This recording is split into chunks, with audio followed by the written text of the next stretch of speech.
so what we're doing is we're going out to some of the aviation companies. We're going out to frequent travelers, the corporate, the executive that's got to fly across multiple time zones, walk into a boardroom or a board meeting or a big merger or whatever, and they got to be sharp.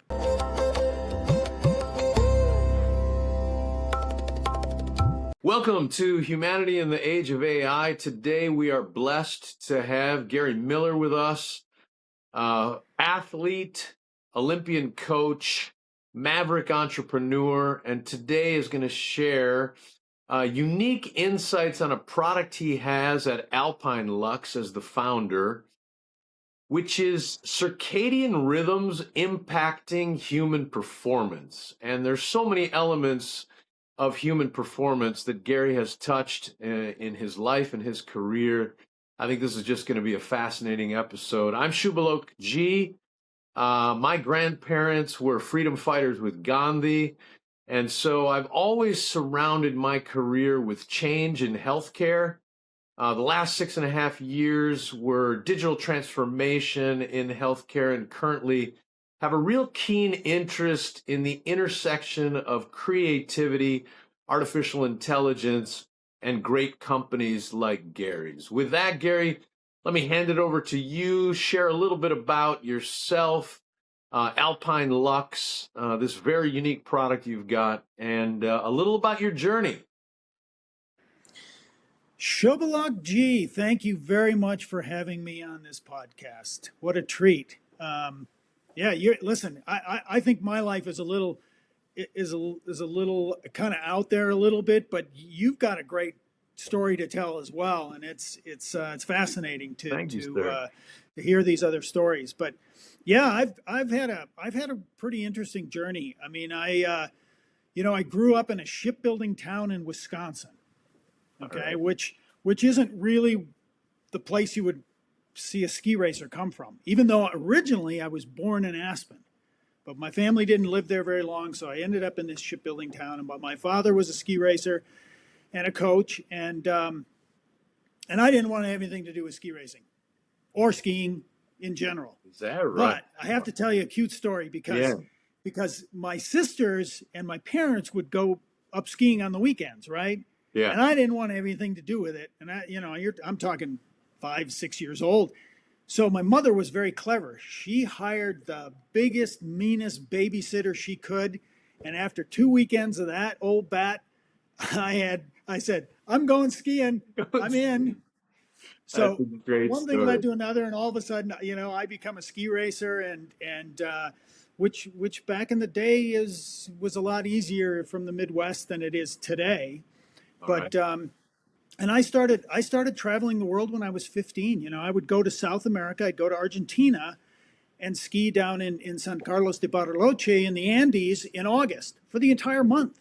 Oh, wow. Okay. And this was back in the days when you didn't have the kind of communication that you have today. Yeah. So I would call my parents once, and when I left the hotel in the morning to go to the ski resort, I would place the call at the front desk at the hotel. And when the time I got back, 4 or 5 o'clock, okay, that call would come in. So it would hopscotch all the way up through South America, Central America, and of course there's this huge delay. And I might have talked to him for 5 or 10 minutes because it was so expensive. But, it was a different time. It was during the Perón era. Yeah.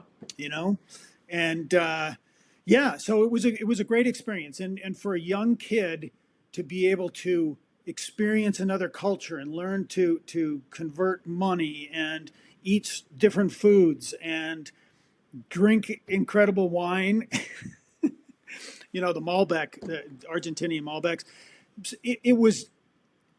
I wish every kid in America could experience something like that, because it's really life-changing. And of course, once you're hooked with travel like that, and one thing led to another, and I ski raced for a long time. How many kids in the current generation think that the world is on an iPad? You know what I mean? It's like they don't necessarily need to travel. So it's a real, it's some sadness when I hear stories like that. You know what I mean? Yeah, Yeah. because technically Americans think we live on an island, and we really don't. We need to get off. We Yeah. need to go to see these things. And I think if I was given a choice to go to regular school for my entire adolescent life or go travel, I would have taken travel Yeah. because I probably learned more traveling than anything else. And of course, you meet all these people. And even though I, as an athlete, was fairly successful, I wasn't able to make the Olympic team like I wanted to. So I turned to coaching, and I found that I was a better coach than I was an athlete. And I made the Olympic team that way. So, and of course, again, it goes back to these connections, and all these connections got me into different businesses. Most of them I started myself, and I've been traveling and doing this kind of thing for 30 plus years. It's been a great journey. It's been fantastic. Talk to me a little bit about the connections, right? In terms of, you mentioned that they've always kind of changed your career. Talk a little bit more about that. Yeah, I'll tell you, I think it's one of the things that's missing today in our digital world because, it's kind of cold when you have to use the phone all the time, right? And you're texting and you're emailing and you're doing the connections are really important, the personal connections. So for me, and I'm more of an outgoing person, but when I was ski racing at the University of Colorado, my coach at the time, we had this connection, and when he moved on and he went to the national team, he always looked after his boys. And when I retired from ski racing, he said, "Hey, I need coaches, and I want to come coach for me on the national team." And that's one thing that led to another. And then I was, every place you go, you kind of meet a new connection, and you never know when you'll need it. And I always kept a log of these connections, and one thing leads to another. And in fact, it's funny because, we before the Olympics in Calgary in 1988. We're on a glacier in Austria training in the fall, and this guy shows up in a long trench coat, right? And he's a beautiful long wool trench coat, long flowing hair, and a really nice fedora. And he walks in the hotel and he says, "I'm looking for the U.S. ski team." And I said, "Well, I can help you with that." And I said, "What do you need?" He says, "Well, I'm here from L.A. I'm a photographer, and I'm supposed to do a photo shoot with you guys, on the mountain for an article we're writing for Rolling Stone magazine." And I'm like, "Whoa, okay, great. Well, that sounds like fun." Yeah. He had dinner with us that night. Heard some great stories. Come to find out, he's a very famous photographer, shoots movie stars and rock stars. And after the dinner was done, he said, "Hey, would you guys like to go to a rock concert?" And so like, "Yeah, let's get out of here. Let's go." He says, "Well," he made a couple phone calls. We drove down to Innsbruck, which was maybe about 45 minutes away. Yeah. And Bryan Adams was playing. Oh, nice. And he got us in. We had dinner with the band. We watched from behind the stage and got to know the tour manager. Awesome. And honestly, Shubhalok, I haven't for probably 30 years. I've been able to go to rock concerts with backstage passes, whether it was Elton John, Van Halen, Bryan Adams. I mean, it's just crazy. Wow. But that's the power of connections. And a lot of people blow connections off, but there's always I should have somebody. called you when those Radiohead tickets went on sale. I couldn't get them.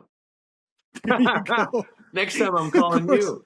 They played Berlin. Of course, back in the day, the tickets were a little bit less expensive. Oh, but, yeah. Yeah, no, it's so crazy. It's crazy. But connections are huge. They really are. Yeah. So tell me a little bit about this product now that you've got. It's very, very interesting, and the whole connection to circadian rhythms. It's another connection. It's another connection. So my wife and I are skiing in Lech, Austria 2 years ago. And again, an old business connection of mine from where I live now in Garmisch, Germany, was there skiing with us. And he said, I want you to meet this gentleman who I've worked with before, who has a product that's from Finland originally. And they bought the company from the original owners. And I think you guys might be interested in it because they don't have any representation in the US. So we sat down with this guy and he explained something that I, was kind of kicking myself a little bit because I didn't know a lot about circadian rhythm. I mean, I knew it existed. I knew that it's our biological clock. Yeah. And it controls a lot of functions, but I never went too deep on it. And I'm a little embarrassed to say that because from an athletic viewpoint, this thing can be basically a game changer.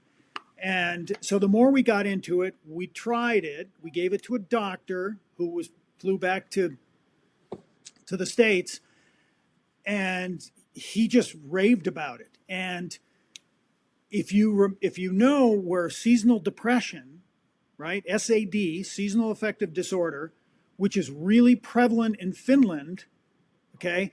Yeah. Back in the day, this was over a decade ago. Remember when everyone had a Nokia phone? Oh yeah. Right? I had one. Well, That was then, my first phone. then Apple comes out and they were losing market share like crazy. And they branched off into some of these different areas. And a scientist and an engineer from Nokia broke off and thought, you know what? Finland is dark all winter long, so let's come up with something that's better than staring at a lamp. So they did a bunch of experiments. They did all these studies, and they came up with this little device called the HumanCharger, which is a bright light headset. Looks like the old JVC Bluetooth that you would put around your neck. It's got a button you push, and the earbuds, instead of music, deliver 10,000 lux, which is the measurement of light, into your ear canal, which just happens to be a faster way to get light, which controls your circadian rhythm much faster than you would if you were staring at a lamp for an hour. Gotcha. Okay? Yeah. This they found works. It's more effective. It's because the eardrum is translucent and the bone structure is thin. It goes to the hypothalamus. Your hormones, your serotonin and your cortisol, and it brings them to life. So on a dark day when you wake up and you need sun, 40 years ago we all woke up with the sun.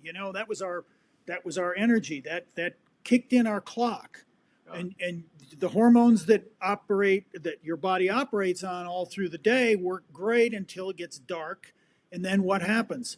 Melatonin kicks in. But now, with all of these crazy things, Yeah. tablets, computers, and phones, we're constantly bombarded with external light. This keeps that in check a little bit. But anyway, to continue with this is 12 minutes, okay? Okay. Put it in your ears. You can do anything around the house. You don't have to stare at anything. 12 minutes, shuts off automatically, runs on a little lithium-ion battery. A full charge will last, depending upon how many times you use it, 3 to 4 weeks. Okay. 12 Throw a minutes little USB-C charger. 12 minutes once a day? Generally once a day, but Okay. but a lot of people use it in the afternoon when they're starting to get a little sleepy. Okay. If you're sitting at a desk, we have coaches that use it on the road a lot because after spending 4 or 5 hours on the mountain training or they're on the pitch or they're on the field or wherever they are, and in the afternoon they start to drag, and it's either you've got two choices, right? Yeah. You've got coffee or energy drinks.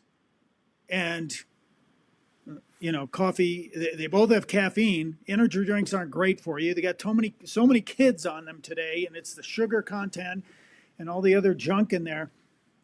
This thing, in 12 minutes, about 15 minutes after that thing shuts off, you just go, I'm awake. It's So, bizarre. so Yeah, the one of three the o'clock most coffee that bizarre. I usually have, this thing can replace that 3 o'clock coffee, is what you're saying, without a That's nap. without a nap.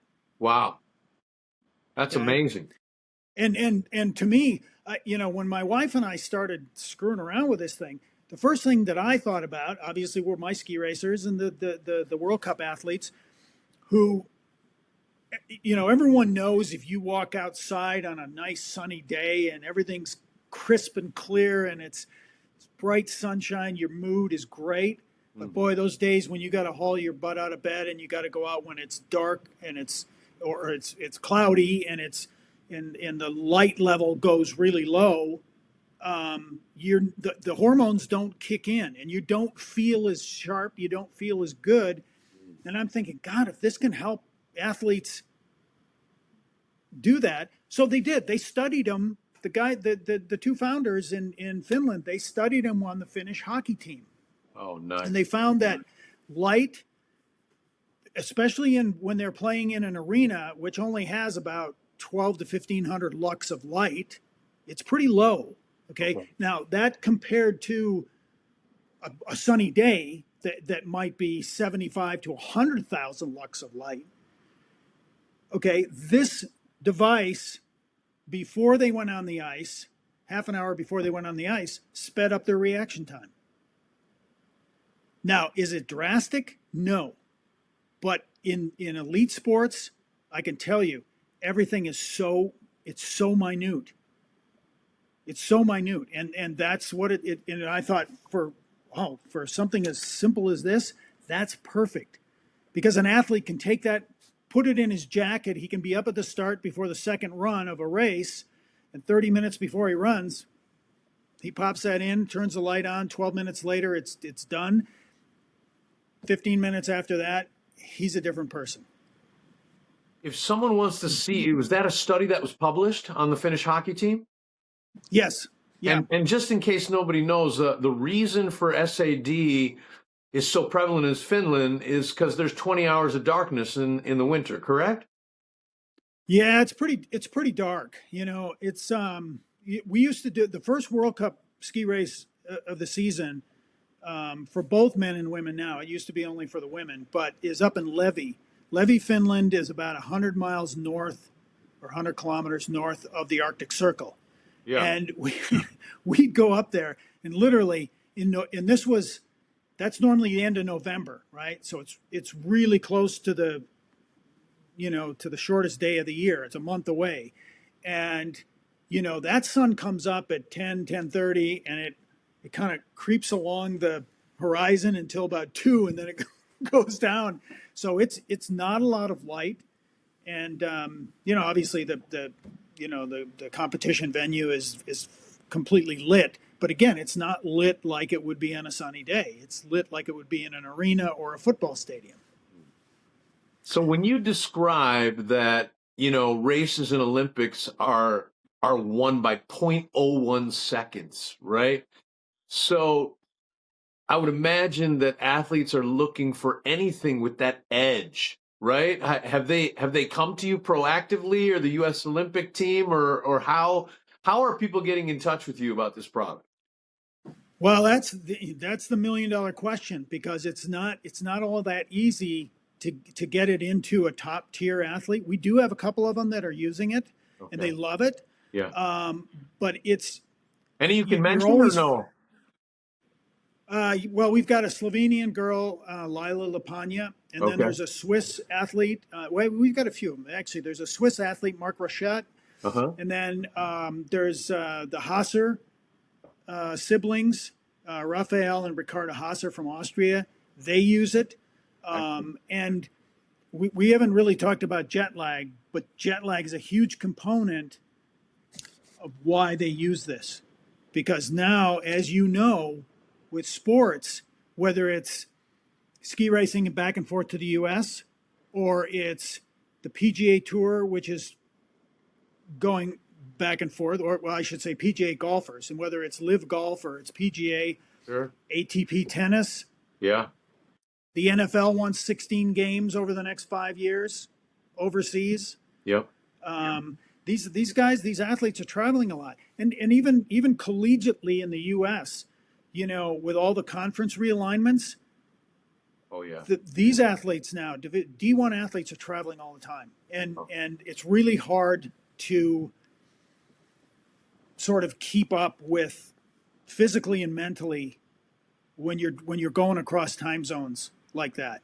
And so they've studied this a long time. I ran vaccines for Merck in Japan for about 4.5 years. And the only way I would cure my jet lag would be if I worked out the first night I got there. Is it similar, the light, to exercise, or how does it work for jet lag? No, so with jet lag, and again, here's sort of my take on the human body right now. Right, we're running a 21st century software on a 1,000-year-old operating system. Mm, That's human beings, right? Jet travel came along pretty quickly, yeah. and all of a sudden you're crossing 6 time zones in a few hours, or whatever, 6 hours, 7 hours. But the body just goes, well, we don't know how to handle this, and light cues are the only thing that's really been effective at advancing your circadian rhythm. Okay. So it's a For people really, that don't really know about their simple. circadian rhythm, anything you want to give just a quick explanation on that? Yeah, it's your biological clock. I mean, Biological and clock. and and I go back to that story about when 40, 50 years ago, we all woke up with the sun. Yeah. You know, I know when I was a kid, we had 3 TV channels. Nobody sat and watched TV. We went outside. We were outside. We woke up with the sun. Yeah. We were outside playing all the time. Come back in when it was dark at night after dinner, and you'd go to bed.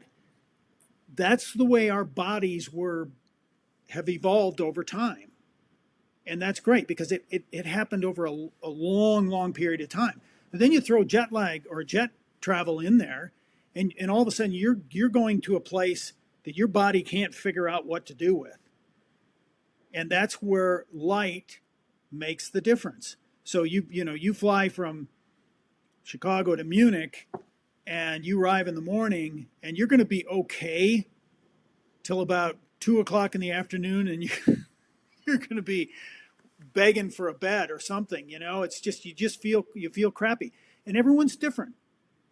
Some people can hack it. Some people are miserable for a week. Some people are miserable for months. And this is the only way that you can do that, because this advances your biological clock to meet the new time.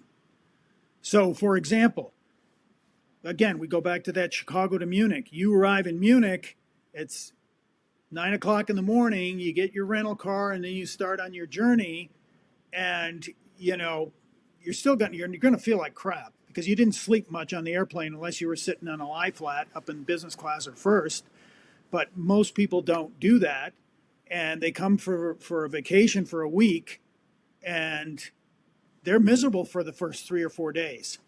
So what you do is you use the HumanCharger, you just put it on, and you set an alarm every 2 hours on your phone. Okay, so you're going to use this sitting there waiting for your luggage to arrive at the carousel. You'll put this thing on, hit the button, it'll run for 12 minutes, and then every 2 hours, then at 10 o'clock, noon, 2 o'clock, 4 o'clock, keep getting a reset. You're getting, and that'll take that sort of funky edge off that you feel crappy. Yeah. You'll feel awake, right? You'll sleep good that night, and then you'll do the same thing the next day. It only takes 2 days, and you're completely reset. So tell me about your strategy from a business perspective, from marketing, from partnerships. You talked about jet lag, you talked about athletes. Where are you going? Where do you hope to be in the next 2 to 3 years with Alpine Lux? Well, it's a great question because this is a tricky one. It's the only device of its kind in the world. There's been only one solution, and it's been the lamp. But you can't carry a sad lamp with you when you're traveling overseas. Yeah. it's a really fast world now. You're not going to wake up in the morning and sit at a desk in your house or your hotel and stare at a lamp for an hour. You got to get out the door. You got to get to work. You got to go do what you got to do. So you need something that's portable, but it goes to answer the question. It's an educational thing. It's like we need to get more people using it, talking about it more than anything else. Because if you package this and you put a little explanation on the box and you shrink wrapped it and stuck it on a shelf in a store, nobody's going to know what it's for, because most people don't know anything about their circadian rhythm. They've been living like they were living 30, 40 years ago, Yeah. before computers and screens. Yeah. So it's a challenge for us. So what we're doing is we're going out to some of the aviation companies. We're going out to frequent travelers, the corporate, the executive that's got to fly across multiple time zones, walk into a boardroom or a board meeting or a big merger or whatever, and they got to be sharp. If they're not, they're going to screw the deal up. If an athlete shows up two days before their event, and they haven't used something like this, they're not going to feel good. So it's a tricky one. We have to educate. So we're doing as much education as possible. Podcasts like this, I mean, this is phenomenal to be on this and be able to spread the word. We are going to be using a lot more. At all with your B2B strategy? It will, yes, because okay. we're going to do more TikTok influencers. Okay. Because they can actually put it on, okay, talk about it, yeah, and then it goes out to their feed, right? Got you. And that's how women are buying cosmetics and jewelry. How are you finding the influencers? Well, we're going to use some AI to do that. Okay. And TikTok can help you find them as well. But if it, as I mentioned to you previously, AI for me has been a game changer in a lot of different ways. Yeah. Because it's just really my wife and myself that saw an opportunity here, and we thought, hey, we got to bring this to the States. Because the sad lamp market, believe it or not, is still massive, and people just don't know about it. So this relationship, so AI it helps me find connections. It helps me develop marketing materials, collateral materials that I need to promote it. It helps me build the right formula for my website. It helps with my articles for my coaching business. I mean, it's phenomenal. I don't know what we would have been able to do short of finding an investor with really deep pockets to maybe advertise, but even I think advertising is, you try to advertise something that people are somewhat aware of. Yeah, I get you. And nobody's aware of this because it's the only thing in of its kind. Let's go back to your coaching and human performance, right? Did you see the movie F1 by any chance? I haven't seen it yet. Okay. I want to see it because I am an F1 fan. I saw it 3 times. I loved it so much, right? So, but one of the dichotomies was Brad Pitt, very old school, jogging, right? Using a tennis ball for reactions. And then, forgive me, I cannot remember the other character's name. Very, very high tech, using AI, using all these kind of machines while he's on the treadmill to gauge his performance and his reactivity that they do for F1 drivers. So what's your point of view? Where's AI come into the performance angle? And, talk a little bit about, the book that you have upcoming or your last book that you published and how that comes in to your future philosophy on how that's going to impact human performance. Yeah, I think it's definitely going to have a part. I mean, it has to. So oftentimes what happens in sports is that you'll get athletes that are in those teen years, right?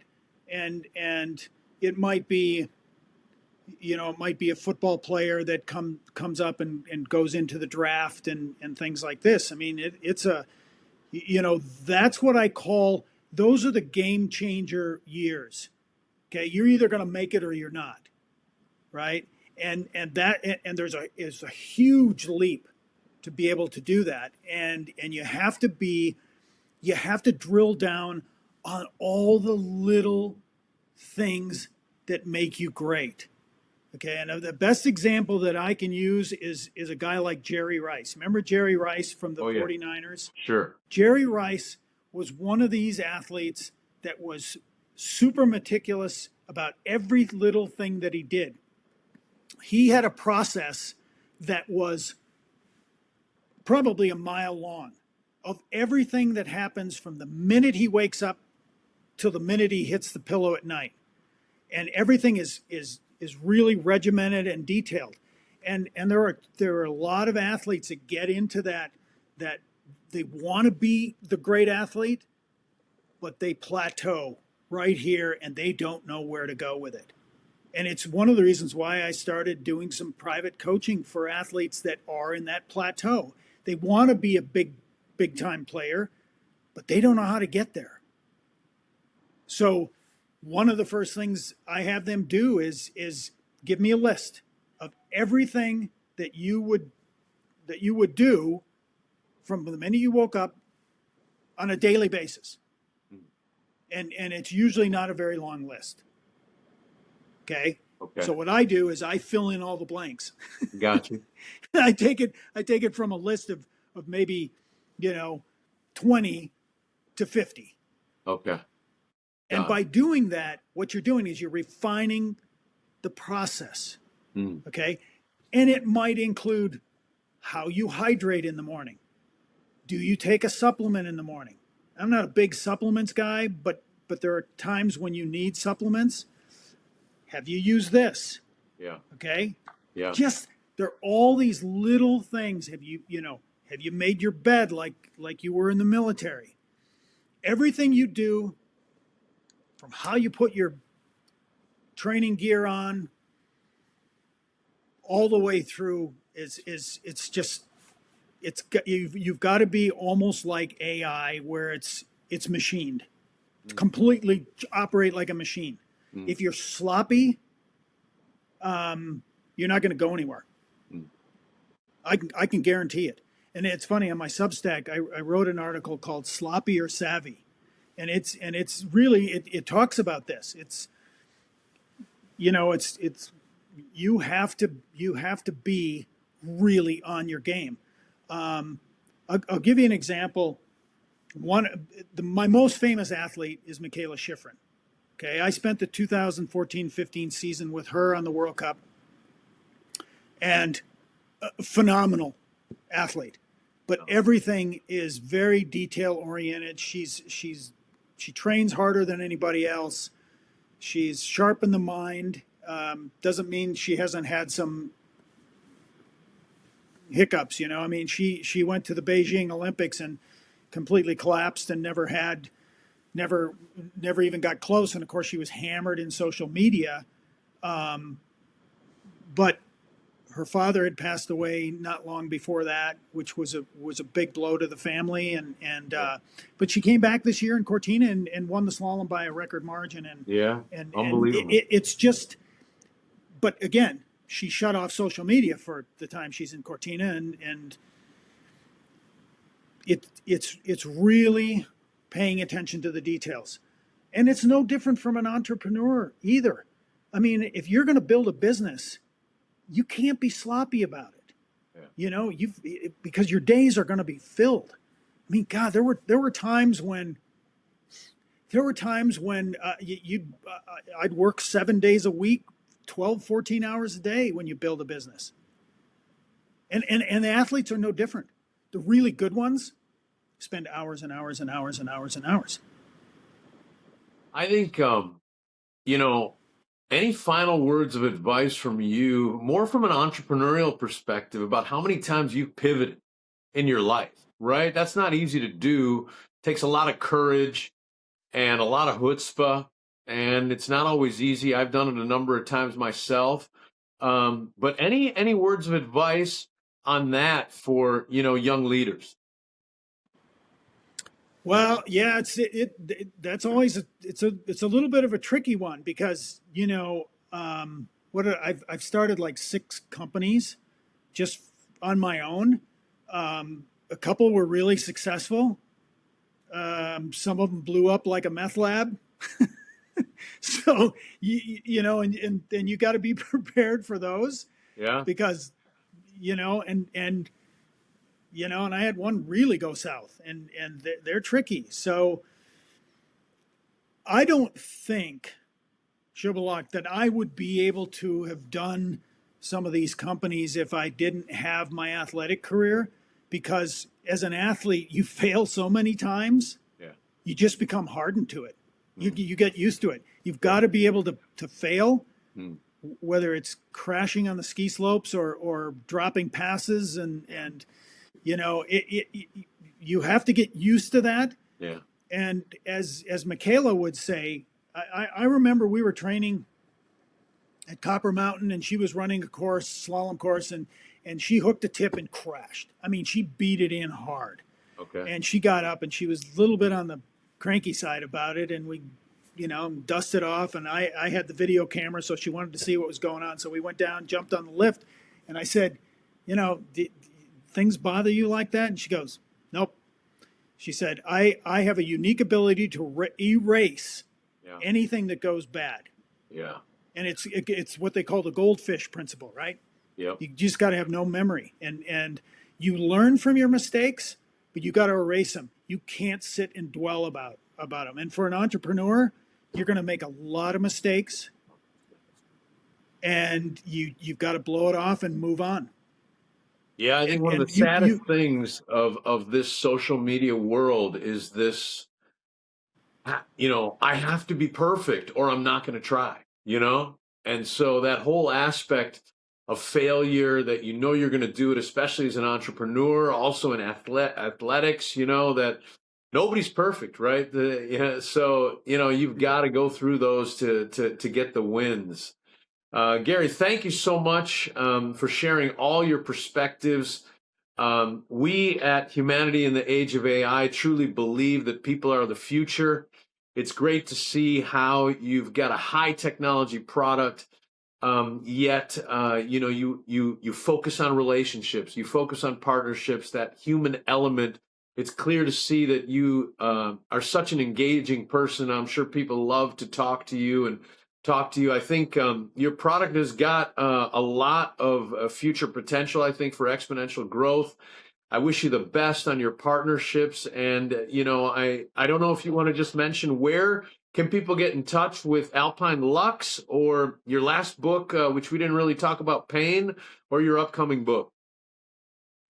Well, Shubhalok, thank you so much for having me on the podcast. I mean, this has been a real pleasure. I mean, I love digging deep a little bit, like, when you have a career as long as I've had already, I don't want to go to the happy hunting grounds with it all stuck here, right? Which is why I'm writing a book. And I have a few more books that the book I'm writing right now is on pain, because I don't understand for the life of me, coming from a very painful sport. I mean, nobody comes out of ski racing without some kind of a bad injury, but why you have to be on Oxycontin, why you have to be on Tylenol and ibuprofen all the time. You don't have to do this.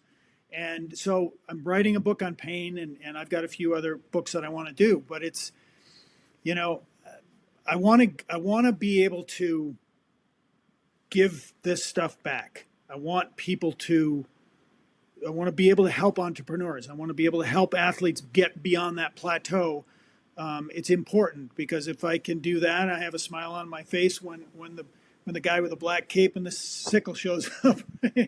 So, but no, thank you. Again, you can find the HumanCharger on our website, HumanChargerUSA.com. Okay. HumanCharger. And we are going through a transition right now. We're changing it over to a Shopify site, but Okay. there won't be much in the way of downtime. Okay. And it's a very reasonably priced product. It's $179 retail. Okay. We've had them out there.